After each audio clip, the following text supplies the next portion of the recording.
Hello and welcome to an Infinity the Game battle report.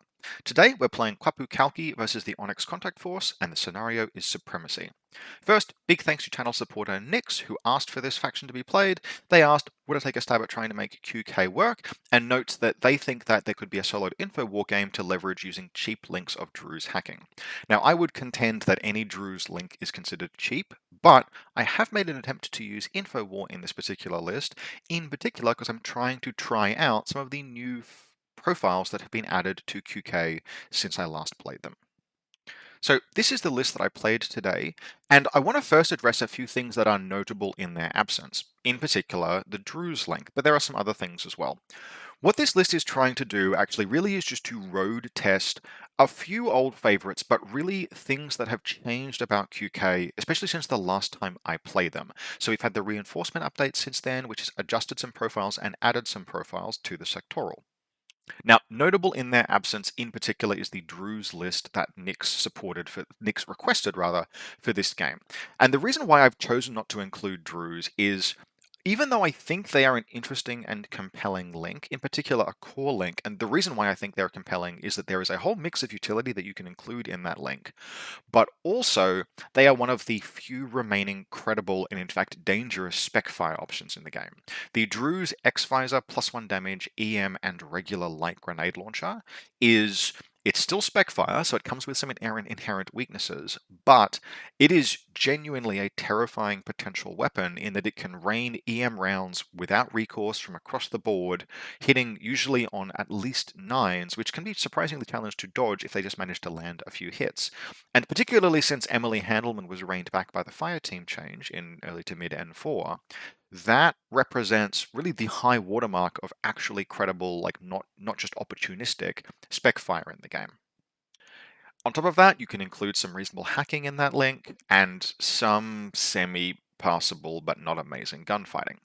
Now, the reason why I haven't chose to take a Drew's link in this list is that realistically, my opinion is, if you find the Drew's link compelling, and there are a whole variety of reasons to do so, you should be playing Drew's Bayram Security. The Drew's Bayram Security sectoral does the Drew's link much better and supports it better and has a broader suite of interesting tools. Drews are really a faction that have been modernized by stealth over the course of several years now and have actually jumped up into the maybe not like high power tier list, but as a faction are surprisingly credible and compelling and have a lot to actually explore. And I think QK really stand in comparison to Drew's because although they have had model releases and profile updates at not quite but close to the same rate, particularly since reinforcements have arrived, they haven't experienced the same transformative change.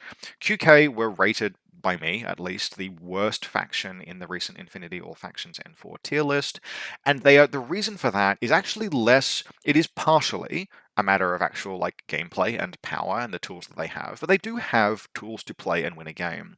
But it's more that I feel like the faction has stagnated even with updates, while everything else has moved around it. Even French Merovingia, even Druze can be very interesting factions these days. And I am extremely willing to forgive a faction being maybe not mechanically powerful if it has some interesting and compelling design choices to engage with. The most grievous sin that a faction can commit is by being just kind of boring. And I think that actually is where QK fits for me. Now, ultimately, that is a very subjective assessment. And I have no doubt that I will have a number of people jump in and tell me that I am wrong for feeling that something is boring. And of course, they are entirely welcome to do so, and they are welcome to find something interesting. But when I look at the tools that QK has, the things that are even remotely unique to it mechanically, ultimately I just feel like there's not much there. The new releases aren't particularly good fits for how Infinity is played in N4. The Corsairs of the Gate are actually a great a great model to use as a litmus test to see if someone assessing them has played Infinity since 2012, because they're just not a good faction in 2024. And even the Berkut Engineers, which I'm very hot on. I have one in this list actually. I'm very hot on them as reinforcement profiles. They're just not as good of a fit as a linked model trying to make its way into the midfield. The light rocket launcher, I feel, has the most play, but even it's just going to be a burst 3 BS-12 mimetism weapon. It's okay at best. And that's QK's story. It's full of stuff that's kind of okay at best. But we are going to try and make it work, and we're going to do so with the list that you can see before you. So I have taken Scarface and Cordelia in this list, and that is going to mean that certain pieces will be excluded by sort of necessity. One of the things that is going to be missing is Azrael. Now, Azrael, linkable in Harry's team, are probably one of the things that is actually genuinely unique to QK. I don't particularly like that, to be perfectly honest. I think what it does do is it elevates the Azrael to a potential ARO piece if you absolutely need it to be before you've established firepower superiority.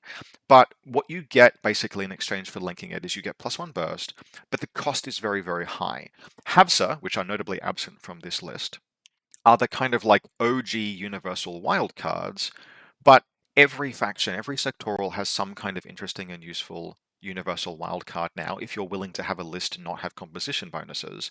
And although yes, Havsa have composition bonuses like in a Janissary link team, which is the most uninspiring heavy infantry link team that has ever existed, Havsa just don't contribute anything. They are just dead weight for 14 points that goes into a list. And if you want to see what a good wildcard looks like, play something like Dash Out Company or Druze, who can wildcard in Brawlers or Authorized Bounty Hunters, which will actually do something. Havsa are Ghulam infantry that have minor stat upgrades and cost enough to make them too difficult to include into a list, and have Hollow Mask, which is the jankiest rule in the game. You can do some fun things with it, but anyway, I am ranting about a faction that I don't like rather than looking at the actual list. So what are we actually playing? We're playing Scarface and Cordelia. I really like Scarface and Cordelia. I feel like they are a compelling choice. Not outstanding, but good. But I do admit that they are going to dislodge an Azrael, which I could have included in this list. We then have two Yan Yans. This is QK, so they are the only warband that is available to me. Yan Yans, I think, are another faction that has aged very, very badly. Their stats would genuinely have been considered good in a past life, but the rules in particular have changed around Yan Yan to make them at best kind of okay, but they are genuinely a drop troop warband. They can be very fun to use, and I would use two of them this game, and I would actually attempt to drop both of them and succeed with both. More on that to come. We then have a 4-person link, which is really going to be a 3-person link in short order. The Burkut, which we have as an engineer, specialist, submachine gun, light rocket launcher, decharges, mimetism, no wounding cap, decent stats. 31 points is a little on the expensive side for what it does in this particular context, but it's a very low SWC cost additional gun, and it's linked with a Ghulam Doctor and then a regular Ghulam. That's a credible little 3-person team. In addition, minor spoiler alert, by random chance, that Ghulam Lieutenant will actually be the most dangerous unit in my list this game. That Ghulam Lieutenant is going to end up killing 2 tags this game. Stay tuned to see how. We then, in Combat Group 2, have 2 remotes, a Fanus and a Shihab, and then a sea of camouflage markers. Now, this in particular is where we're getting into. This is where we're getting our info war from, and this is where we're trying out some new profiles. Now, Hawa hackers aren't new profiles, but they are very, very solid. For just 26 points, you get the hacker that a Guilherme hacker wishes that it was. The cost difference is tremendous between those two profiles. Yes, cross-faction comparison, bear with me. The Hawa hacker for 26 points and the KHD, had I had the points and slot to take one, very lean profiles. They're making full use of Whip 14, and the weapon loadout is fantastic because you have a boarding shotgun, which on a ballistic skill 11 mimetism camouflage trooper, that is an ideal weapon. It allows you to trade with your template to launch close assaults, even potentially to fork template and hacking attacks, and they have decharges, which is occasionally going to be very relevant for doing things like classifieds and for some scenarios. I have a serious soft spot for Hawa hackers. I include them actually some of the time in my vanilla Hack Islam lists when you need a regular specialist infiltrator that can mix in amongst other camouflage markers. Hawa can be quite good for that. Now, QK doesn't have a wide selection of camouflage markers, but we have high availability of Al Hawa, including some of the new mine layer profiles, which are quite interesting. Now, ballistic skill 11 holds these back a little bit because they are required to gunfight kind of a bit, but the weapon loadouts are kooky and interesting, and in particular, I wanted to try out the mine layer submachine gun grenade launcher. Now, this thing costs only 21 points, which is, for a mine layer, it's kind of getting up there, but that weapon loadout feel like it's worth trying. For only a half SWC, which is the cost you would pay for mine layer anyway, you get a grenade launcher in the midfield, not high ballistic skill, but there is some potential there. You're definitely not going to be rolling high numbers to spec fire, but you have that option. There's also a marksman profile that I kind of was on the fence about. Ultimately, that one I felt like the ballistic skill the ballistic skill of 11 was going to let it down the most. And then, so the one other useful camouflage marker we have is we've gotten the Beast Hunter in QK.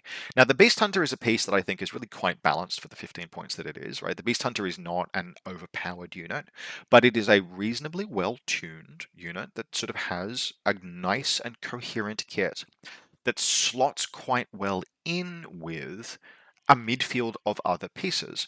And so you have this wonderful midfield where you have, in this case, we are going to have 5 camouflage markers, 2 of which will be hackers and will have boarding shotguns, 1 of which will be a mine, 1 of which will be an SMG grenade launcher, and then 1 of which has a heavy flamethrower Panzerfaust in close combat.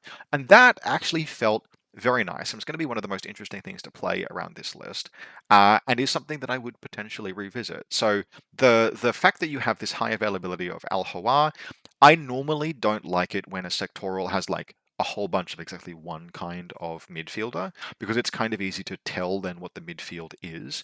But in this case, we have that mix of hacking, mines, and the Beast Hunter. You have a mixed and varied midfield that presents a fog of war, and that's really cool. So overall, is this list the high watermark of of what QK can achieve? Probably not, but frankly, it's not terribly far off. But is it trying to do things that are interesting? Yes. And did I have a good time playing it? I absolutely did. We'll be playing against local player Owen, who would be playing his Onyx Contact Force. Now, this is Owen's Onyx Contact Force. Owen, I think, has featured at least once in the past on the channel. Has a lovely, it's not completely painted, but it has some lovely Zeodron Harry's team painted by one of our locals, Chris, which is just a stellar job has been done on those. And Owen loves to play those, and therefore he will put them in his list at every opportunity, even if, are they a fantastic Harry's team? They're okay. So what do we have? Combat Group 2 first is we have a Unidron Link team, which is Unidron Plasma Carbine, Unidron Plasma Carbine Forward Observer, Unidron Plasma Sniper, Kernow, and a Nexus Hacker.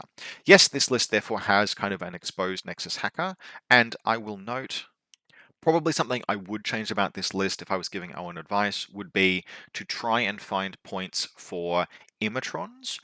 Not because you necessarily need more orders, although you absolutely could put some more orders in this list, but because they are veterans. And so having, like the Nexus Hacker Lieutenant, I'm actually kind of a fan of, and I have played it unironically in Vanilla Combined Army, but in Vanilla Combined Army, you can fit like 7 veterans in a list. In Onyx Contact Force, you're looking at a maximum realistically of 2. There are some more outs, but they're maybe not the best choice.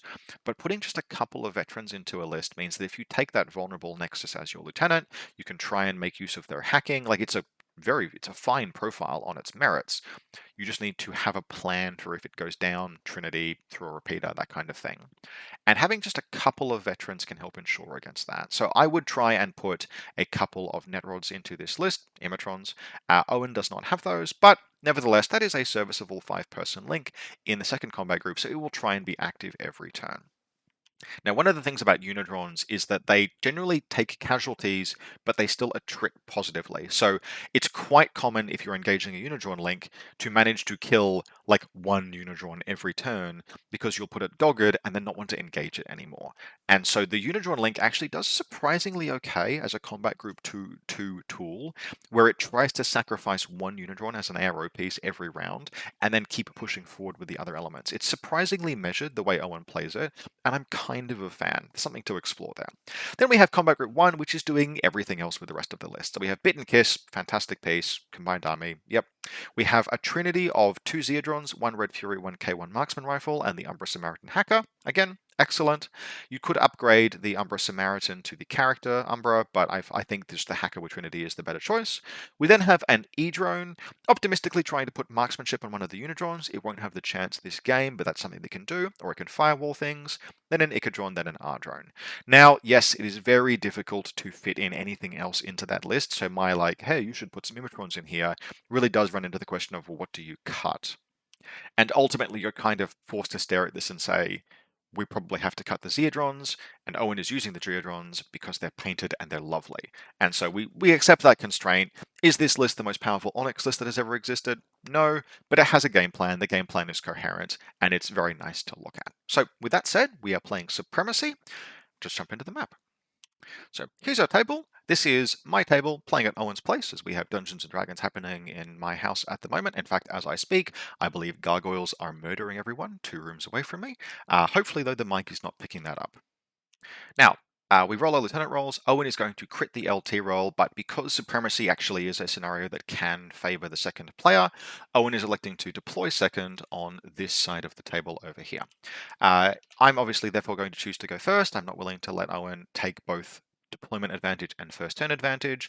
And we will deploy. It's not too difficult to deploy this list to have at least a position of strength, not give too much away, because we have all of that midfield. So we've put our total reaction bot down here with Cordelia next to it. Something I didn't really cover when I was going through the lists, but I've taken the TR bot here really because Cordelia is mandatory to take Scarface. And since I have an engineer, I may as well make some use of it. And indeed, this TR bot would rope it up and down the entire game. Relatively happy with its inclusion in the list. We then have a Flash Pulse remote over here. The missile bot is hanging out down here. Now again, this isn't something I covered in great detail in the list, but we had a missile bot in this particular list because we have these forward deploying, infiltrating hackers, so we make use of those. Our link team is deployed in this position here. So we have the Gulam Lieutenant hanging out back here, the Decoy Lieutenant here, the Doctor here, and then the Burkut there. And then Scarface will be my reserve drop and will come down here. And we've got otherwise camouflage markers scattered throughout the link team, scattered throughout the midfield. Now I think I've forgotten that a Beast Hunter is meant to be forward deployment +8. And so I've actually illegally deployed that here. Wouldn't have a huge impact on the game. But the first hacker is hanging out back behind this building. The second hacker is down here next to the objective. The Hawa grenade launcher is deployed behind this sign here, and then its mine is deployed in this position here. I have chosen to keep both Yan-Yans off the table and attempted to combat drop them. That is not necessarily the best decision, but I'm choosing to push my luck a little bit.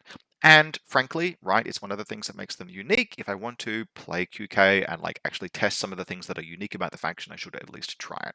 I think a lot of the time in QK, realistically, you should be just deploying your Yan-Yans normally and using them just as crappy regular warbands, because you need that smoke, you need them positioned in a way that actually fights with and supports your force.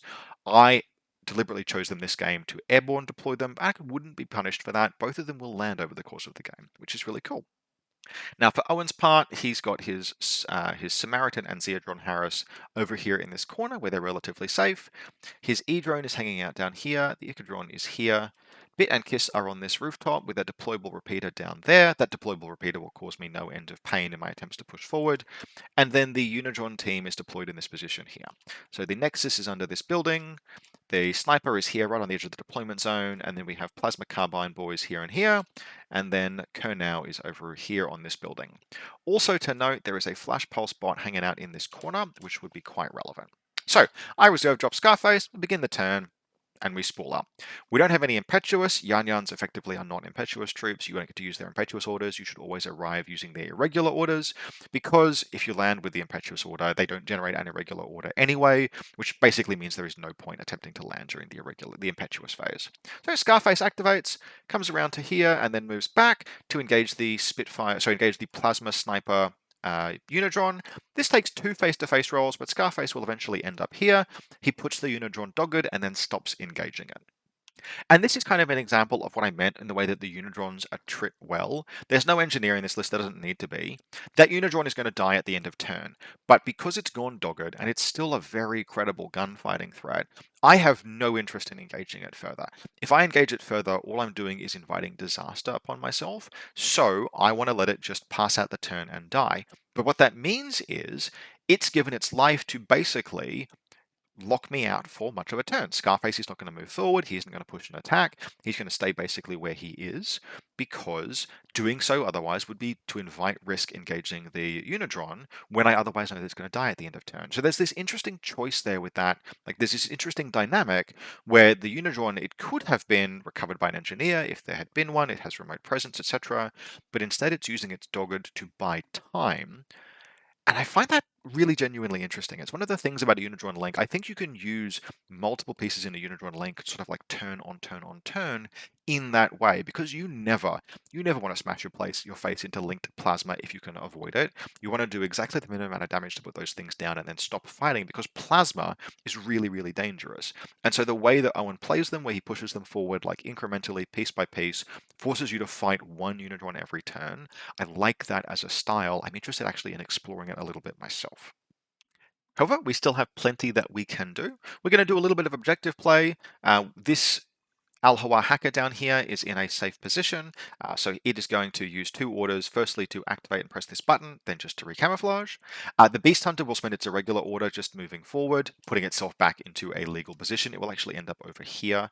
So had it deployed back here and then moved, we basically corrected its deployment during the first turn. It was illegally deployed, I corrected it.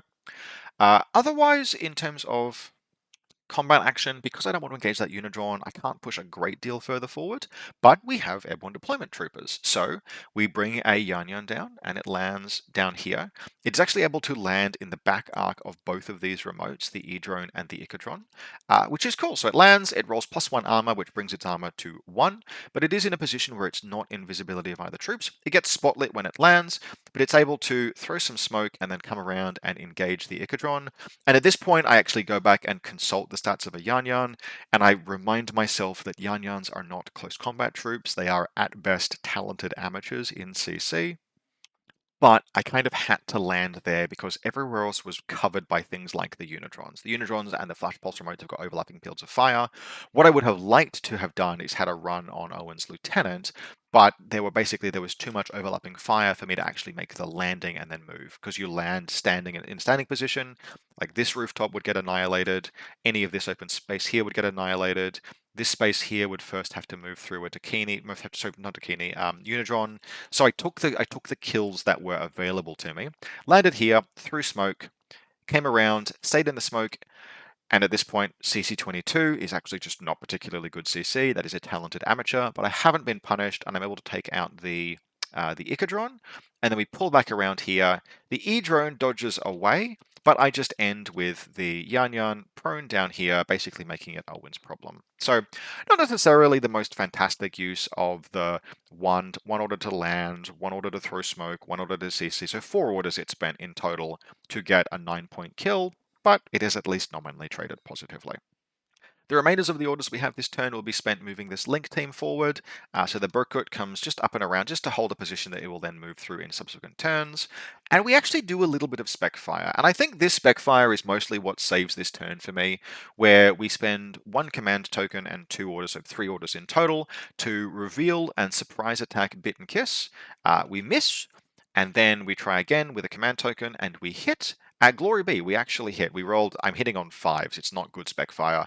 I roll a 4, Bit rolls a 1, Bit rolls a 1 to dodge, and she goes down, she dies. And that's very nice, because just trimming those hackers down, in particular the killer hackers, Owen significantly outmuscles me in Info War. Like, I have scuffed regular hackers just trying to do a little bit of Info War, like reactively, maybe actively. Owen is playing proper Onyx Contact Force hacking muscle. It's one of Onyx Contact Force's strength. So getting one of those kills down is nice, and then we immediately recamouflage. And I am actually liking this about the first turn, where like I can't push super hard because I don't want to re-engage the Unidron, but I can get a bunch of runs on the board, right? I get 2 kills or 3 kills after the for the fact that Unidron will dog it out.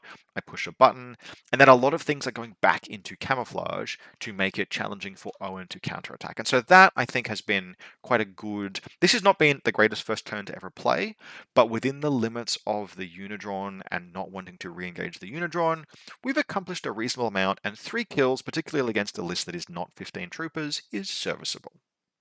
So for Owen's counterattack, he has a couple of objectives. The first thing is he wants to make sure that he doesn't fall behind in score, but it's going to be difficult for him to score lots of zones this turn. And the reason why is that I haven't pushed into Owen's side of the table at all, but I am heavily entrenched in my side. One of the advantages of all of these infiltrators is that I have many points in both zones already, and I've moved this link team forward, and Scarface has ended up in a position about here, which means he's in the zone as well. So that means I have something like 240 thereabouts points in these 2 zones, which means that Owen is very unlikely to secure them, and he acknowledges that as he begins his turn. So instead, make what ground he can, set up conditions for sort of like future victory, don't fall behind on scenario. So in that vein, Obviously, the Unidron is dead, but this Link team begins to move up and around. Kerr now has to jump over to here, so the Link team does a jump and then a move. They just start moving forward. They pause at this point, and the Zeodron team spools up. This one super jumps up and back to get a kill on the Yan Yan in this corner, so that's one model down of mine. Then they move around this way and slide up and over here. So one Unidron, Zeodron, just able to vault over this this building here. One Zeodron vaults up to here to engage the total reaction bot, and it takes, this is the Red Fury, burst 5 on 13s versus burst 4 on 11s for me. It's gotten inside good range. So 5 dice on 11, 5 dice on 13s, 4 dice on 11s. It takes 2 goes, but it puts my my total reaction bot down, but not dead. From here, Owen resumes with his Unidron team, which pushes down and around this way. They press this button with Kerr now, and then sort of the final positioning is that one Unidron moves up to sort of stand here, staying away from the mine. Kerr now vaults onto and off this, this stairway, and he shoots 2 pitches and he lands just 1 pitcher here. And then the Link team basically just finishes itself up in this position. We will have the Nexus on the rooftop. One Unidron, again, in that slow attrition position where it's watching down here. It's got a nice 16-inch lane too, so if Scarface comes around this way to see it, the fight will be within 16. Scarface is fine with that. He has a Spitfire, but it means the Unidron will be in good range band as well. And then we have just sort of like Kerr now hunkered down here and another Unidron somewhere nearby. So they're just making gains, right? Slow, progressive push forward. We otherwise just have some repositioning from the Zeodron Link, nothing outstanding, and Owen gets supportware up on the Zeodrons with his E-drone, so we've got Firewall up on the hackers. That's basically everything that happens during Owen's turn. So again, not tremendously violent. He's not able to really push through the camouflage markers. This repeater, he does have a couple of attempts possessing and then attempting to possess or carbonite Scarface, but he just doesn't have enough orders to really push through with it. Scarface does have ECM, so this turn at least, Scarface will go unmolested by hacking. The turn, unsurprisingly, ends with each player controlling their side of the table, so Owen scores the 1 point and I score the 1 point for having an even number of zones controlled. So here we are at the beginning of round 2. We can see the Nexus operative, who is being played by an old extra model, is hanging out on this rooftop. We've got this Unidron in this attrition position here, and then various models hunkered down. Bit and Kiss are unconscious, as we can see, and then they're all terrible photography. The Zeodrons are all hanging out in like the shadow of these buildings here. So I begin my turn. One of the first things that will happen is that Cordelia will activate, just spend 1 order and recover the total reaction bot. She's a serviceable engineer. Back up it goes. Excellent. And then we have a few things that we do, all to kind of limited success. We land a Yan Yan because this Ichatron now is dead. There's nothing watching this space on the board. The Unidron Link has moved forward. So the second Yan Yan lands, and it also lands. I have been quite lucky landing both of those. Each of those is only a 55% chance. This one rolls up a multispectral visor level 1, whoop-de-doo, and it just basically makes a straight run on the lieutenant. Now this is an okay chance at a kill. Owen quite rightfully basically takes the always be shooting play. When the Yan Yan lands, the lieutenant stays prone, but dodges into a position of cover. So the Yan Yan comes up and around the corner. Owen just shoots twice with combi. He's still in the link. Burst 2, combi, hitting on 15s, actually hitting on 18s because I've been spotlit. There is a repeater on this ground level, and the Umbra over here landed the spotlight. So he's firing 2 dice on 18s. I cannot reasonably attempt to fork him. I can't shoot him with a pistol. It's not going to succeed, so I just lay the chain rifle. But in contrast to a lot of other better warbands, the Yan Yan just has a single burst chain rifle, and a single burst chain rifle is inherently kind of a fallible piece. Owen makes the right risk decision, I think, here. He doesn't attempt, even though the officer is not bad, Nexus officer is not bad at dodges on 15s. Owen is just like, I'm just going to try and pass that. If I fail and I go into loss of lieutenant, I'll live with the turn and loss of lieutenant. Attempts to pass the chain rifle roll, and he is not punished. So the Yan Yan lands, spends an order, and dies. And this is something that can happen, right? Owen made the right call, always be shooting, and the Yan Yan just has a burst 1 chain rifle. It's not like it's got a light shotgun or something. So Owen just rolled a 14 on the save and comfortably destroyed the Yan Yan with the combi fire. That's fine. It was well worth a shot. I can't really think of anything else that I would have done with it. And although that was a serviceable, like the total odds of that success is there's about a 1 in 3 chance of Owen passing. So 2 in 3 chance of actually getting the kill with the chain rifle, but like a 50% or 55% chance of even landing in the first place. I can't be too upset with an overall, like, not much more than 1 in 3 chance success total for the play. That's what, like, those successes had to mount up to make that. So it's about a 1 in 3 success play, but worth making with an 8-point piece. And this time, unlike the previous turn with the Yan Yan, I didn't fluff a whole bunch of orders, so I had plenty else to do this turn. Now, the downside is that actually doing things this turn is quite challenging because there's this damn repeater here, and that is basically going to pin Scarface in place for most of my turn because I can't establish Infowar superiority back against Owen. The repeater is not something that I'm willing to like just face tank. Scarface has ECM, but with 2 hackers up, like if there was just the Umbra Samaritan, if I had managed to get the kill on the Nexus, I might have been willing to risk possession on Scarface, maybe. Single dice, he's got a reasonable chance of getting through that. But in the face of multiple hacking arrows, it's just non-viable.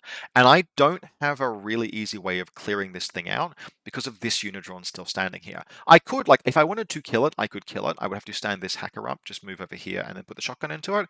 It would take probably 2 orders to do so, but I would get killed by this Unidron almost certainly making the attempt. And so I don't want to trade away a 26-point hacker just to get that kill. So I just commit to not moving Scarface this turn. We can, however, make some interesting plays. And so what we're going to do, firstly, is we're going to, the Burkut engineer is going to move up. It's going to press this button with 14 specialists, takes 2 goes, that's fine. And then we will put a little bit of rocket fire downrange into these Zeodrons. This is where the Burkut lets me down a little bit. It's not astoundingly surprising that this is the case. He is just burst 3 on 12. Like, that is not a good face-to-face roll. Thanks to the mimetism, he does win all of his fights against the Zeodron. He doesn't get, like, killed in a row or anything. But he's just not able to like heavily connect. He's landing usually like 1 hit per face-to-face roll, sometimes 2, into armor 6 targets. And he does, I think, 1 wound to Zeodron in total. He spends four orders doing that 1 wound. We pause up there because I got stuff I need to do otherwise. And this Al-Hawar, the one that is deployed sort of in this position here, actually moves out and around and possesses the second Zeodron that is sitting in this position here. And he does that cleanly the first go, surprise attack into possession, actually can be a very nice play. That then lets me move this Zeodron out and around, and I use the K1 rifle to engage and actually do another wound to Owen Zeodron. I'm running very short on orders at that point, and I decide that what I want to do is try and take out the repeater that Bit has laid, because that repeater is stopping me from moving around and pressing this button, because it's covering the button just barely. It's sort of like it's here, the button is there, and there's just like it's just barely covering it, but it means that any attempt to use the Hawar hacker to press that button is going to get the hacker's brains blown out. So I use the Zeodron as the last order of the turn. Second last order of the turn, I will recamouflage the Hawar, and then I will use the Zeodron to move out and around, and I will put 2 heavy pistol shots into the repeater, and then Owen will roll 2 20s to save. And it's like, well, I did what I could. The good thing about this play is that it has put this Zeodron right next to this Zeodron. Both of them, both of them actually are in line of sight of the Burkut light rocket launcher, and this Zeodron here is in line of fire of the total reaction bot. So I've used possession there to set up a very unpleasant like ARO fork, which Owen is just going to have to brute force his way out of, but he is basically able to do so. So that Haris was broken during Owen's turn. Owen begins his turn, and this is the part of the game where up until now I felt like I was not doing too badly, but Owen is going to make some deeply unpleasant plays for me this round that will make my final turn very challenging. So what Owen does is he reforms this Haris team, and he makes the big money roll where he activates them and moves. He moves and he just wears the attacks. He's just like, I don't care about the Burkut. I'm going to deal with that. I'm going to face-to-face roll the total reaction bot with the active troop. So we have a burst 5 versus burst 4 face-to-face roll once again, and the total reaction bot goes down. This actually wasn't unfavored for me because he was in the open. I was on 14s. He was on 13s, but he's burst 5. He wins the face-to-face roll, puts the total reaction bot down again, and the Burkut just whiffs. It rolls 1 hit, which Owen passes the saves because his models are armor 6. I think I take 1. He takes 1 wound from that. So the Burkut, to date, right, the Burkut has done 2 wounds to his tags, which for a 31-point model is not unreasonable, but really I kind of needed more performance out of that piece. The fire team that he has here is damaged but intact. So from here, like, that is still fine at that point, but this is where the blowout happens. And what Owen does is that he moves the link 1 more time, and then the Samaritan uses the repeater and possesses Scarface. Now, I'm thinking, this is not the end of the world, we can manage this, and then I pause and take stock. And something that I did not mention during deployment, but which is worth noting, is we have over here is, or has been, Owen's QAZ creature, which I took out with the Beast Hunter on the way around here. And over here is my QAZ creature. And the problem with my QAZ creature is that it is now within zone of control of Scarface, and every time Scarface activates, it will attempt to inflict 3 armor-piercing hits on him, which means Owen can just about kill Scarface for free by possessing him. And this is not a play that I saw. Now, I am going to get very slightly lucky here, and Scarface is going to either tank or the QAZ creature will just whiff very badly, like almost every attack it makes. But this is a play that I would not have considered before this game. If you have a chance to possess a tag, you can just dance it around inside zone of control of an enemy QAZ creature and do a ton of damage, because those things are, they can't not react, like it's not optional, and they are damage 13 armor piercing. So Scarface immediately activates, moves up here. This moves him out of zone of control of this repeater here. I make 2 attempts, so both of the hackers at this juncture, I don't want to do this, but I have to stop this from happening. Both of the hackers reveal from their camouflage and use this repeater to attempt to repossess Scarface, but his ECM foils my attack and he remains in control by Owen. Moves up to here, triggers this mine. The QAZ creature attacks, so that's potentially 4 damage, 13 hits, but the QAZ creature rolls kind of badly. The QAZ creature will keep nibbling on Scarface, but Scarface will be left at the end of this turn on 1 wound, but intact. So, Owen will shoot the Burkut in the back and put it down. Owen will shoot the Ghulam Doctor, but it will pass all of its saves. He will move around and he will shoot this Al-Hawa over here, but that engagement actually will go okay for me. He's out of my repeater area, so I can't respond with like a repossession or anything, but the range, the low ballistic skill of the possessed model is playing against Owen here, and he's not going to be able to kill the Al-Hawa over here. But really that isn't the point, particularly with the Burkut dead. What Owen is trying to do here is just get Scarface killed by the QAZ creature, and he only has a few orders, and he spends them shooting the Al-Hawa. The Al-Hawa will survive. The QAZ creature will just keep whiffing, which I'm hugely thankful for. And then as the last order, Owen just climbs Scarface horizontally onto this wall here, which is what we call the cordyceps maneuver locally, where you take control of the brain of a valuable thing and just climb it up to a high place. So what do we have there? Scarface is possessed. Even if I repossess him, he is in the middle of climbing into zone of control of a repeater area.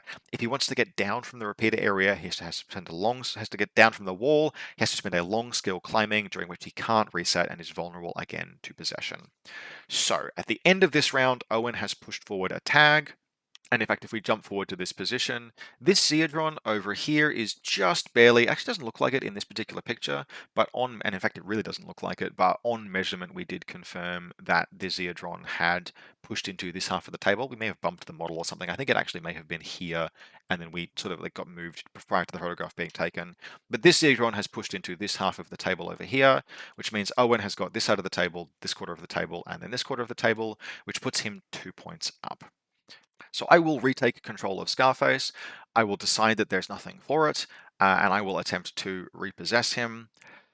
I do so. I take him back using a command token, and I just have to attempt to get clear of this repeater. So we take a climb. We move as far away as we can, but I get possessed again by the 2 arrows. It's not hugely surprising. So Scarface, in my turn, has been possessed. I do have the wherewithal to have him face this direction, but we are scraping the bottom of the barrel here. Cordelia will stand this total reaction bot up, but before I use it, I actually just use my lieutenant. So my lieutenant has the order. The lieutenant will spend his LT order. He will stand up and engage this Zeodron, and it actually turns out that the range there is like kind of ideally within 16 inches. So I take that face-to-face roll. I think it takes me 3 orders. At one point I use the doctor as well. She dies. She gets heavy pistols to death. But I am actually able to take this Zeodron down. And since I have to kind of deal with Scarface, I spool up Lieutenant again. And so Lieutenant has killed the Zeodron, and he shoots Scarface in the back 3 times. He hits 3 times, and Scarface rolls a 1-2-2 to save. Scarface only had 1 wound left, but I needed him not to be possessed during Owen's turn. And so he kills Scarface. In case it wasn't clear, as is obvious at this point, I have only 1 hacker left, because this one had its brains trinitied out by Kernow the turn before. That is what it is. It was unsurprising given I had to reveal to try and take back Scarface. So we are really down to just about nothing at this point. This Hawa is trapped over here. It can try and do things, but there's not enough orders, there's not enough troops, too many things are unconscious. I will make multiple sort of like, game attempts, but really the game is in Owen's bag at this point, and his last turn is very simple. All he needs to do is move the Umbra Samaritan up and around over here. It will Trinity to knock unconscious the remaining Hawa hacker, then it will jump into CC and perform a classified, and then move into this zone here, which once again gives Owen, he's actually able to press this button on the way through. Now the Zeodron Syndron hops out and presses this button, and so that gives Owen, this button has been pressed and this button has been pressed by Owen. Owen has done his classified, and he's once again securing all 3 zones. So I have not gotten my classified, and I've only gotten 2 buttons pressed. So we have in total 3 points for QK, and by the end of the game, Owen has scored 8, which is a nice clean win for Onyx Contact Force. Now, I can't say I'm hugely surprised. I did do my best, but there was some very nice info war dominance play by Owen. Leveraged the strength of Onyx. I didn't know what he was playing. I did suspect Onyx.